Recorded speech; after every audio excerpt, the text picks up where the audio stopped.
चलिए द्विघात समीकरण, द्विघात बहुपद पर क्यों करना बताइए, किसको कहते हैं बहुपद?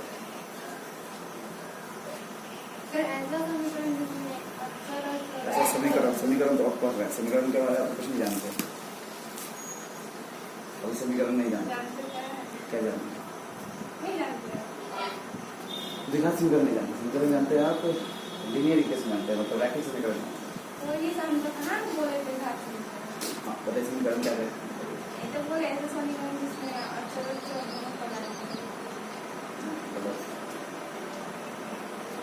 अक्षर और चर होते हैं, लेकिन चर का जो पावर होता है, हाँ वो क्या होता है? होल नंबर होता है, तो उसको कहते हैं बहुपद। अब जो बहुपद में अलग अलग प्रकार के थे, क्या था? तो उसमें था कि घात के आधार पर अलग अलग था, 0 डिग्री वाले को कांस्टेंट कहते थे, 1 डिग्री वाले को रैखिक कहते थे, 2 डिग्री वाले को द्विघाती त्रिघाती ऐसे कहते थे। फिर पदों की संख्या के आधार पर भी कहते थे, एक पदी, द्विपदी, त्रिपदी, फिर बहुपदी ऐसे नहीं। तो ये है द्विघात। द्विघात मतलब इसका पावर कितना होगा? मैक्सिमम पावर डिग्री कितनी होगी इसकी? 2, यानी 2 से ज़्यादा पावर वाला कोई भी टर्म नहीं होगा। तो ऐसा टर्म नहीं होगा इसमें जिसमें वेरिएबल का पावर क्या होगा? 2 से ज़्यादा, 2 से ज़्यादा नहीं होगा, डिग्री तो कम हो सकती है। कम क्या हो सकता है? 2 से ज़्यादा 1 मतलब 3 टर्म्स हो सकते हैं मैक्सिमम। क्लियर है? अब बात आती है द्विघात बहुपद और द्विघात समीकरण में क्या? द्विघात समीकरण बहुपद जानते हैं किस फॉर्म का आता था? x² plus dx plus c, इस फॉर्म का नहीं होता, इस फॉर्म का होता था। इसको क्या कहते थे? द्विघात बहुपद, पॉलिनोमियल। अब इसी को क्या करना है? अगर ये बराबर 0 कर दीजिए,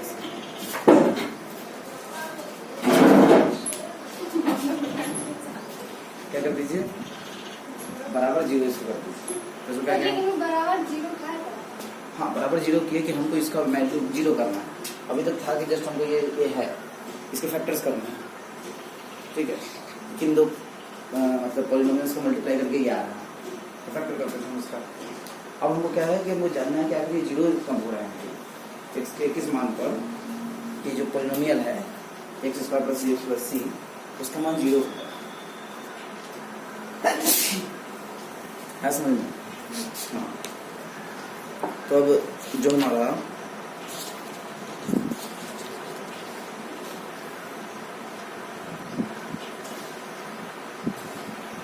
तो ये 0 जो है ना, 0 होते थे, जैसे कि जब पॉलिनोमियल होता था तो 0 होते थे। नाम की बात है, जैसे ये जो है ना, ये 2 बार लिख लेते हैं। ये जब 0 होता है तो 2 वैल्यू जाती है, याद कीजिए x² plus dx plus c, पर ऐसा होगा तो क्या फैक्टर्स बनते थे? x minus alpha into x minus beta. फिर a भी अगर लिख सकते हैं आप, x a लिख सकते हैं बाहर, या फिर a1 मान लीजिए, यहाँ तो x² आएगा ना, a1 हो जाएगा, फिर वो अलग मुद्दा, लेकिन ये फैक्टर्स आते थे। यानी अल्फा और बीटा पे ये क्या हो जाता था? 0 हो जाता था नहीं। इसको क्या कहते थे? इसको अल्फा और बीटा क्या हो जाते थे? 0 होते थे। क्या होते थे? 0। जब हम इसके फैक्टर्स करेंगे, इसके जब ये समीकरण होगा ना, जब इक्वेशन होगा, तब जो इस पे 0 होगा, मान लीजिए समथिंग p और q पर हो रहा है, यानी ये मान लीजिए ये तो ऐसे पॉलिनोमियल को ऐसे लिखते थे ना, px करके यहाँ लिखते थे कि p अल्फा 0 हो जाएगा। यहाँ से क्या लिखते थे? p अल्फा कितना होगा? 0। p बीटा कितना होगा? तो p अल्फा और बीटा क्या होते थे? 0 होते थे। इसके जो ये जहाँ पे 0 होगा ना, समीकरण जहाँ पे 0 सेटिस्फाई करेगा, इसका जब मान इसको सेटिस्फाई करेगा, यानी x यहाँ रखिएगा तो जो 0 हो जाएगा। अरे दोनों में 0 ही हो रखा है, लेकिन इसको जो रूट्स कहते हैं, अलग नाम है इसका। हिंदी में देखिए क्या कहते हैं, ऐसे देखिएगा, इसको सुनने कहते हैं, क्या कहते हैं? सुनने कहते हैं।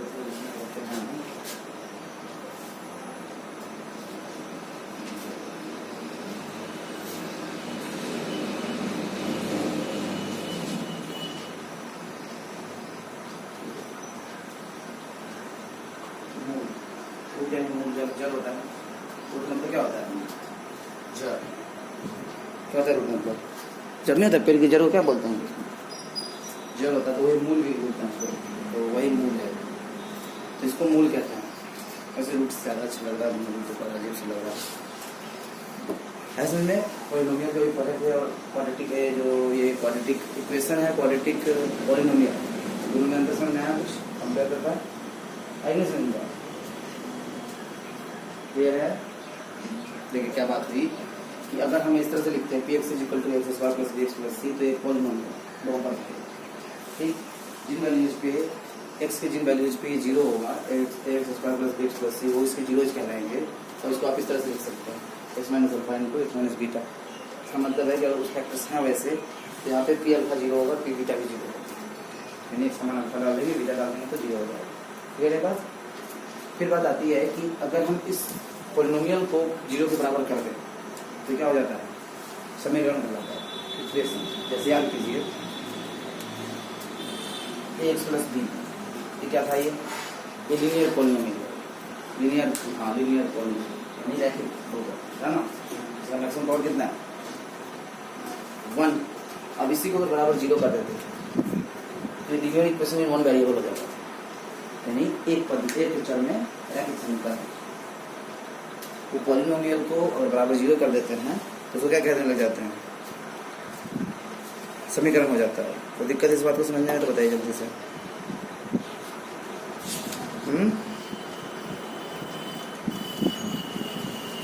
नहीं दिक्कत?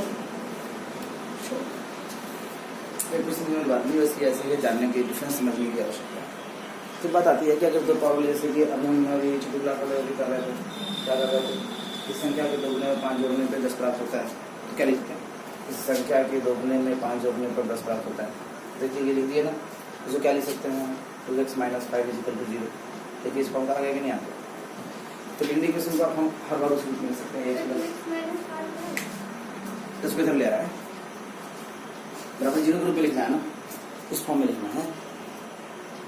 तो ये एक इक्वेशन आया नहीं, आई नहीं पसंद? ये क्या हुआ? क्वेश्चन हमको बोला गया, जैसे कि करते नहीं, उसमें कर रहे थे ना, क्या कर रहे थे? इस संख्या के दोगुने में 5 जोड़ने पर क्या आता है? 10। ये इक्वेशन बता देंगे। अब इसमें क्या हुआ कि इसको इधर लेके आ गया तो x - 5 = 0, ठीक। इससे क्या हो गया कि इस फॉर्म का ये आ गया इस फॉर्म में, देख। तो अब क्या हुआ कि हम यहाँ से आराम से x का मान निकाल सकते हो। हम जान सकते हो कि नंबर कौन सा है जिसके दोगुने में 5 जोड़ने पर 10 आता है, नहीं? तो ये हमारे काम होगा। इस तरह का बहुत बड़ा सवाल, बड़ा वाला सवाल भी ऐसा बिना इक्वेशन बनाइए तो बड़ा मुश्किल से हो जाएगा, लेकिन इक्वेशन बनाने से कितना आसान हो जाता है कि हो जाता है। तो ये तो है कि जब हमारे पास एक ही वेरिएबल है तब, ठीक, और वेरिएबल ऐसा है तो इक्वेशन भी ऐसा सिंपल सा बन रहा है तब। मान लीजिए कि ऐसे स्थिति ले जहाँ पे थोड़ा सा और कॉम्प्लिकेशन बढ़ जाए, जैसे कि हमको क्या करना है कि जैसा कि बुक में दे रखा है कि एक बुक में ऐसा नहीं दे रखा, हम कुछ और एग्जाम्पल लेते हैं जिससे कि आसान हो समझने में। तो सर उनका एग्जाम्पल अच्छा खराब नहीं कर रहा है, लेकिन थोड़ा सा ज़्यादा आई है। जैसे मान लीजिए कि एक मैदान है, क्या है? एक मैदान है जिसका क्षेत्रफल 450, कितना है? 450 मीटर स्क्वायर। कितना है? 400, सही है ना? हाँ, 450 मीटर स्क्वायर। कितना एरिया का हमको क्षेत्रफल चाहिए? तो इतना एरिया का हमको खेत चाहिए, जमीन चाहिए। इस तरह से चाहिए कि इसकी लंबाई जो है इसकी चौड़ाई के दोगुना ही है। अगर हम इस तरह का चाहिए जमीन, इसकी लंबाई होना उसकी चौड़ाई का दोगुना हो। आज में बात, इसकी कुछ लंबाई हो, चौड़ाई हो, किसी कमरे को पकड़िए, इस कमरे की देखिए लंबाई लगभग इसकी चौड़ाई से दोगुना है कि नहीं? ये अगर पकड़िए इस कमरे को तो ये एक स्क्वायर बनेगा, स्क्वायर को अलग से स्क्वायर नहीं बनेगा, फिर वो भी एक बनेगा। तो 2 स्क्वायर बनाने से क्या होगा? इसका साइड ये वाला, तो ये कितना है? ये जितना है उतना ही ये वाला होगा। अरे नहीं समझ? अरे ये जैसे रूम है, एक रूम हुआ, एक दूसरा रूम हुआ, तो ये इसके बराबर हुआ और ये भी इसके बराबर हुआ। तो ये देखिए ये इसके आधा नहीं होगा, हमको इस तरह चाहिए कि जितना लंबाई हो उसका आधा हो उसकी चौड़ाई। तो मान लेते हैं चौड़ाई को कितना मान लेते हैं? x मान लेते हैं, तो लंबाई कितना हो जाएगा? तो x हो जाएगा। x चौड़ाई मान लीजिए हम, और चौड़ाई लंबाई मान लीजिए 2x, ठीक। यानी ये हमारा हो गया x और ये हो गया 2x। दिक्कत अब इसका क्या मतलब है कि ये रेक्टेंगल है, ये इसका एरिया बराबर क्या होता है? 2x इंटू एक्स बराबर 2x स्क्वायर। और किसके बराबर दिया हुआ है हमको 450 मीटर स्क्वायर बताओ। यहाँ से एक्स स्क्वायर किसके बराबर है एक्स किसके बराबर है प्लस माइनस 15 आता है, लेकिन हम -15 तो लंबाई हो नहीं सकता तो प्लस 15 मीटर। अब देखिए 15 मीटर लंबा लीजिए, 15 मीटर चौड़ा लीजिए और इसका डबल 30, देखिए इन दोनों को बनाकर 11 मीटर 450 मीटर स्क्वायर आया। आ गया। इसका मतलब ये है कि हम बड़ी आसानी से ये बता पाएँ कि अगर हमको एरिया दिया हुआ है 450 मीटर स्क्वायर, वैसे इस रिक्वायरमेंट हो सकती है किसी मतलब किसी को बिल्डिंग बनानी है या फिर ऐसे मालूम है नहीं, प्रैक्टिकली नीचे बहुत सारी होंगी है ना, तो उसकी बात नहीं कर रहे। अभी आपको बताएंगे हम कल ही वो उस दिन नीचे छोटा सा आया वैसे तो ये क्वेश्चन बताया, पूछ रहे थे कि मतलब कैसे सीढ़ी बनेगा खिड़की बनेगा, तो पूछ रहे थे कि जैसे अब हमको तो लंबाई याद नहीं है लेकिन ये कुछ लंबाई का दिया हुआ है, ठीक है। ये कुछ लंबाई है मतलब ये, ठीक। अब यहाँ पे ऐसा बनाना है, ये खिड़की है, ये खिड़की है, मान लीजिए इसकी लंबाई L है और ये यहाँ से 1 फीट होना चाहिए। कितना होना चाहिए 1 फीट, मतलब ये जो यहाँ से लेके पकड़ के यहाँ से ऐसे बनाएंगे तो ये जो मैक्सिमम हाइट होना चाहिए 1 फीट होना चाहिए। अब हम बता रहे थे कि मतलब यहाँ जो सर्कल होगा एक, जिसको ऐसे पकड़ के घुमाएंगे तो सर्कल बनेगा, तो पूछ रहे थे कि ये कितना होगा ऐसे में क्वेश्चन है। 2 फीट तो 2 फीट का सर्कल होना चाहिए ना रेडियस, 2 फीट ऐसा नहीं। तो मान लीजिए कि ऐसा है नहीं ना, नंबर से करिएगा तो गड़बड़ हो जाएगा, नहीं होगा ऐसा। ये कुछ दिया हुआ है तो ये कितना होगा, ये कितना होगा, अरे भाई ये L है तो ये कितना होगा L/2 होगा, ये L/2 हुआ। अब ये कितना होगा, तो बात ये है कि इसकी जरूरत पड़ रही, देखिए मतलब बात है कि हमने क्वाड्रेटिक बना के सॉल्व कर दी उस दिन, लेकिन क्वाड्रेटिक बन नहीं रहा था, बिजनेस से काम हो रहा था, हम गलत करके समझ गया बस ठीक है, लेकिन हम काम कर लिए। तो ये समझ रहे हैं कि आपको क्या है कि ये लंबाई जो होगी ना वो इस लंबाई के बराबर होगी कि नहीं होगी, क्योंकि रेडियस तो है नहीं होगी। देखिए ये जो लंबाई होगी ये भी रेडियस है इसी का और ये भी रेडियस है। अब ये कितना है, ये इसको मान लीजिए x, तो क्या हो जाएगा x + 1 ही हो गया ना ये, और ये किस रहा है, ये भी x + 1 ही होगा, नहीं होगा, रेडियस है ना, यहाँ से पकड़ के घुमा रहे हैं ऐसे, तो ये यहाँ भी होगा, यहाँ भी रेडियस ना होगा। हमको यहाँ पता है ये 1 है और इसको x मान लेते x + 1 ही हो गया, ये कितना होगा, ये भी x + 1 होगा। इसका मतलब ये है कि अगर पाइथागोरस से हम लगाएंगे तो इसका स्क्वायर = इसका स्क्वायर प्लस L/2 का स्क्वायर, देखिए यहाँ से x नहीं आ जाएगा। अब ये बात है कि हम ना गड़बड़ कर देते, हम x स्क्वायर इधर कर देते, x + 1 उधर कर देते, कुछ गड़बड़ कर दिए थे जिस वजह से क्वाड्रेटिक वाला सॉल्व करके आंसर आया, लेकिन यहाँ x स्क्वायर कट जाएगा तो आराम से आप 2x बचेगा, तो x आराम से निकाल सकते हैं ऐसे में। तो प्रैक्टिकल यूजेस बहुत सारे होते हैं क्वेश्चन बनाने के, और ये सोचिए ये मतलब लैब बता रहे हैं आपको, नीचे को लैब बनाने के लिए, और फिर हम ऐसे बना के आए, फिर हमको बाद में समझ में आया जब मैं आईटी को रखी वाली क्लास में तो लोग दिए बना के नहीं बोल सकते क्या मतलब, तो फिर हम बताया कि वो तो क्वेश्चन ऐसे बन सकता है। फिर देखिए कि क्वाड्रेटिक बन ही नहीं रहा, फिर नीचे का वो बताया तो जांच कर चकता सा हम बता दिए। वैसे वो तो जुगाड़ बहुत सारा वो बन जाए, क्रिकेट तो बन जाए, लेकिन मैथमेटिक्स भी जरूरत पड़ता है, ठीक है। तो ऐसा नहीं है जैसे समझिए ये खिड़की है ना, ये अब इसी को मान लीजिए ऐसे बनाना है हमको, यहाँ से ऐसे पकड़ के सर्कल बनाना है, लेकिन ये जो लंबाई है ना इसका आधा रेडियस नहीं होना चाहिए, इसका आधा रेडियस होगा तो सीधे समझिए कि यहाँ बीच में पकड़ेगा आदमी और घुमा देगा ऐसे लाइन, तो आराम से मिल जाएगा। लेकिन नहीं, वो हम मान लीजिए यहाँ से 10 इंच ऊपर चाहिए, क्या चाहिए 10 इंच ऊपर, तो हमको यहाँ सेंटर ढूंढना पड़ेगा ना, जहाँ आप ऐसे घुमाएंगे तो वहाँ भी मिलेगा, वहाँ 10 इंच ऊपर मिलेगा, वहाँ मिलेगा, समस्या ऐसे समझना। हाँ, तो ये करने के लिए ये था, जैसे यहाँ से यहाँ बोर्ड में समझ लीजिए, मान लीजिए कि अगर यहाँ पे ऐसे करना है, यहाँ से लेके ऐसे सर्कल बनाना है कि वहाँ मिल जाए, तो यहाँ सेंटर लेंगे बीच में नहीं, और यहाँ से पकड़ के इतना लंबा धागा लेंगे और ऐसे घुमा देंगे, लाइन मिल जाएगा, नहीं मिल जाएगा, और उसको आराम से प्लास्टर से कर देंगे डिजाइन बना के, चूंकि टाइट तो ज़्यादा रफ ज़्यादा प्लास्टर करते समय गोल बनता है ऐसे, अंदर से करते समय खिड़की बनाना है तो नहीं देखते जिस तरीके से बना हुआ देखिए वो देखिए वो एकदम रेडियस है, रेडियस होगा जितना इधर उतना इधर नहीं, उधर कम है जो भी है, तो वो है तो वो नाप लिया होगा। तो अब हर हमको सवाल ये है कि जैसे हमारे यहाँ से इतना यहीं पे जाना है, यहीं पे जाना है, फिर क्या करेंगे, अब यहाँ पे कहीं सेंटर होगा, तो यहाँ पे सेंटर होगा तो यहाँ से पकड़ के जाएगा तो वहाँ से गुजरता हुआ यहाँ पहुँचेगा। तो आपको यही निकालना है, ये निकालना है, ये है, ये आप सुंदर जाएगा नहीं इससे।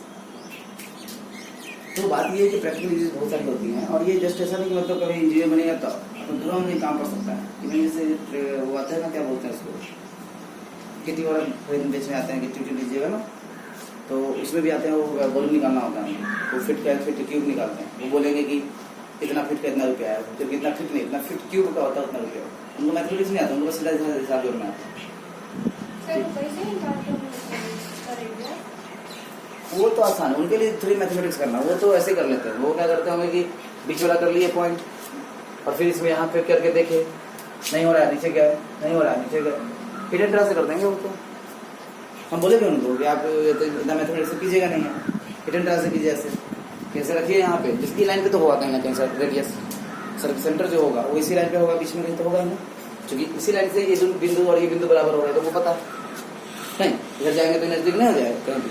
तो ये तो पक्का है कि अगर आपको वहाँ मिलना है तो मतलब कि सेंटर जो है इसी लाइन पर होगा, कहाँ होगा ये जानना है। तो यहाँ पकड़िए, देखिए वहाँ मिल रहा है कि नहीं मिल रहा है, इसको पकड़ के आगे पीछे कीजिए, मिला दीजिए, हो गया। तो कर देंगे, जुगाड़ों से है, लेकिन बात है मैथमेटिक्स भी, और हर बार आपका जुगाड़ काम नहीं भी कर सकता। जुगाड़ का क्या है, हर बार काम नहीं करेगा, सीधी बात है। मैथमेटिक्स मेरा काम हमेशा काम करेगा।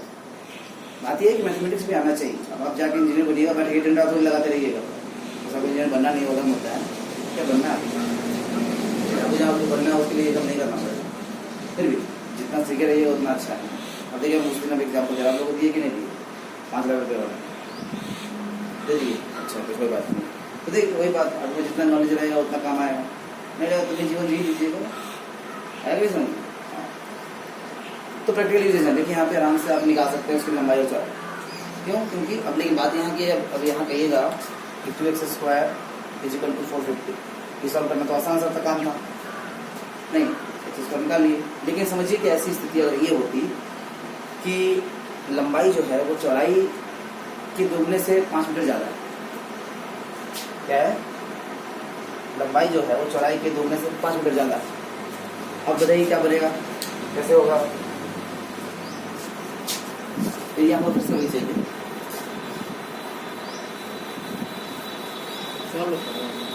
सॉल्व नहीं करना, बस समझ क्या हम बता रहे हैं।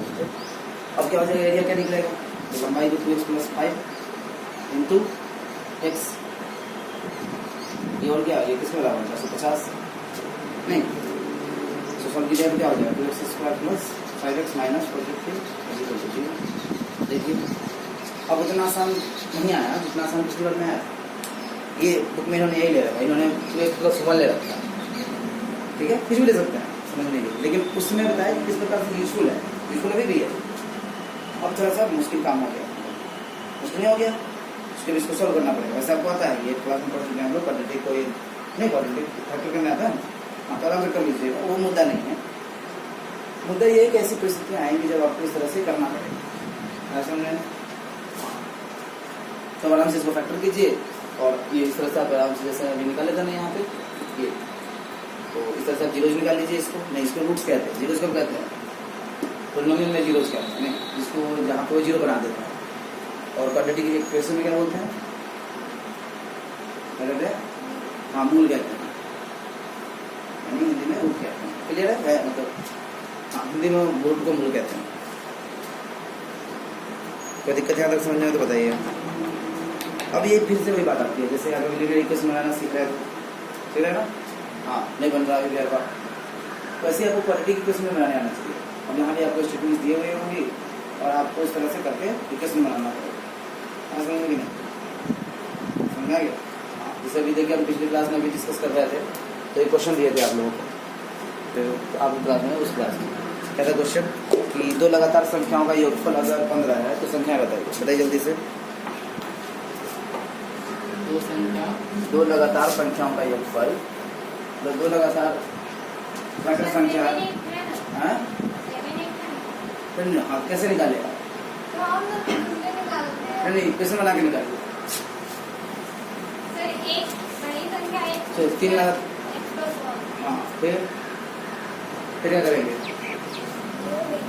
हाँ जो क्या इक्वेशन आया 2x plus 1 is equal to 50। तो फिर क्या हो गया? x is equal to 40, x is equal to 7 और x plus 1 is equal to 8। नहीं और लेकिन x plus 1 नहीं लेके दोनों x से फिर भी तो 7 8 आता है। नहीं आएगा, आएगा देखिए निकाल के। सर मिड पॉइंट आता है। हाँ देखिए, अगर आप दोनों x कैसे पहली बात तो दोनों x मान नहीं सकते, ये बोल रहा है लगातार संख्या है तो पहला x दूसरा भी दोनों बराबर हो गया, तो लगातार संख्या कहाँ हो गई? सर लेकिन आप निकालिए ना आफ्टर मिड पॉइंट। कर देखिए।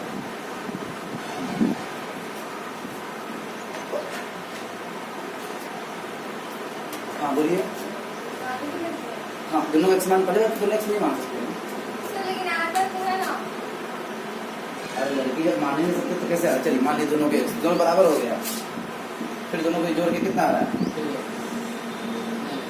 15 7 है। कहाँ आया 7?